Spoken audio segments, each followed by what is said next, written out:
আসসালামু আলাইকুম রহমতুল্লাহি ওবরকাত। আলহামদুলিল্লাহ। সুপ্রিয় দর্শক শ্রোতা, মাথা ব্যথা রোগ, মাথা ব্যথা রোগটি খুবই ক্রিটিক্যাল একটা রোগ।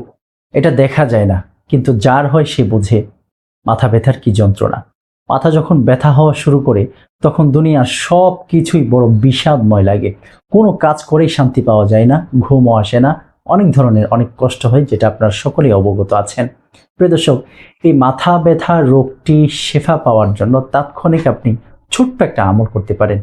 সূরা ওয়াকিয়ার 19 নম্বরের আয়াত, লা ইউসাদ্দাউনা আনহা ওয়ালা ইউনজিফুন, লা ইউসাদ্দাউনা আনহা ওয়ালা ইউনজিফুন, লা ইউসাদ্দাউনা আনহা ওয়ালা ইউনজিফুন।